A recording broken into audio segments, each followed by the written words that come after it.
सोबत असेल जाणीव। रोखोक बातम्यांसाठी पाहत राहा जाणीव मराठी। होऊ दे जाणीव। लाईक करा, शेअर करा आणि सबस्क्राइब करा आपल्या हक्काचे चॅनल जाणीव मराठी। आम्ही वाट पाहिली असती तर आमच्याकडे माणसं मरून पडली असती, पण आमचा मृत्यूदर कमी राहिला। ती जागाच लढवतीये देशभरात 230। वंचित असेल, आदिवासी असेल, असा समाजातला कुठलाही घटक नाही ज्यांना मोदींच्या योजनेचा आणि आपल्या लोकशाहीमध्ये संविधानाने दिलेल्या अधिकारात नरेंद्र मोदी पार का म्हणतात? यांना काय संविधान बदलायचंय का? पण महामानव डॉक्टर आंबेडकरांनी हारली, संपली, सरली म्हणजे काय झालं तर माझ्या घरात स्वतःच्या स्लॅबचं घर आलं, एखादा टीव्ही आला। कोटी लोकांनी 1, 2, 3 डोस म्हणले तर 300 कोटी वॅक्सिन आमच्या देशात मोफत देण्यात आले मिळाले, तरी ती पास होणार नाही। किती चांगला लिहिला उत्तर तरी 20 पैकी 20 मिळतील, पण 4 प्रश्न मी सोडवलेच नाहीत तर मी पास होणार नाही। लेबर असू द्या, कमीत कमी आम्ही वॅक्सिन तर फ्री घेतलंय ना। जागरूक नागरिकांनी 1 घेतलं, कुणी 2 घेतलं, अति जागरूक नागरिकांनी 3 वॅक्सिन घेतली। एका वॅक्सिनची 2000 किंमत। सगळ्या संधी तुमच्यापर्यंत मिळवण्याचं काम नरेंद्र मोदी सरकार करते। आणि मूड ऑफ द नेशन काय, सध्या देशाचा मूड काय? मग राजस्थान, गुजरात केल्या जात नाही। मग या 5 वर्षामध्ये नरेंद्र मोदींनी असं काम केलं की लाभार्थींची संख्या झाली 30 कोटी।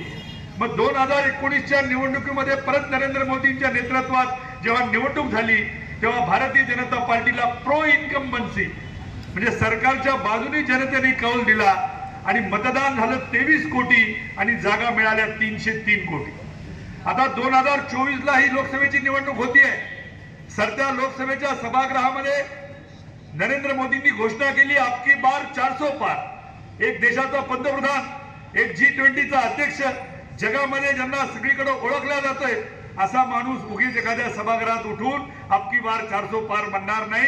कारण 19 मध्ये जी जागतिक महामारी आली कोविडची, कोरोना, त्या काळात जे वॅक्सिनेशन झालं, लसीकरण झालं, गोरगरीब जनतेला घरी बसून खाता यावं, ज्यांचं हातावर पोट आहे त्यांच्यासाठी राशनची व्यवस्था केली आणि इतर योजनांच्या माध्यमातून हर घर नल से जल असेल, शौचालय असेल, आवास योजना असेल, बांधकाम कामगारांच्या योजना असतील, बचत गट असतील, स्टार्टअप असेल, स्टँडअप असेल, अशा सगळ्या योजनांच्या लाभार्थींची संख्या झाली आता 80 कोटी।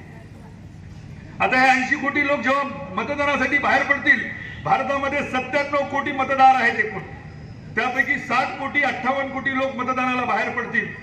त्यापैकी लाभार्थींची संख्या एवढी मोठी असल्यामुळे नरेंद्र मोदींनी जर माझ्या घरामध्ये 1 लाभाचं काम माझं केलं असेल तर तो माणूस निश्चित मोदींना मतदान करेल। 80 कोटी पैकी 35 कोटी लोक हे भारतीय जनता पार्टीला मतदान करतील असा ठाम विश्वास असल्यामुळे त्यांनी नारा दिला, आपकी बार 400 पार।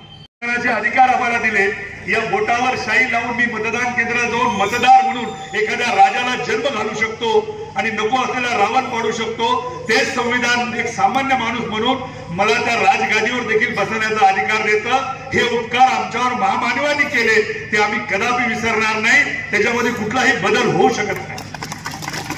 स्वातंत्र्यपूर्व आपल्याकडे ब्रिटिशांचं राज्य होतं आणि तेव्हा एखादी राणी एलिझाबेथ त्या लंडनच्या राजवाड्यात गरोदर राहिली पोटोशी, तर लोक इथं सांगायचे आमच्या राजकुमार जन्म घेणार आहे। पण 26 नोव्हेंबर 1949ला जेव्हा घटना भारताला स्वाधीन केली तेव्हा आंबेडकरांनी लिहून ठेवलंय की यानंतर माझ्या स्वतंत्र भारताचा राजा त्या राणीच्या पोटात नाही तर भारतातल्या या मतदान प्रक्रियेतून मताच्या पेटीतून जन्म घेईल, त्याचा बाप मतदार राजा असेल, एवढी जबाबदारी तुम्हाला दिलेली आहे।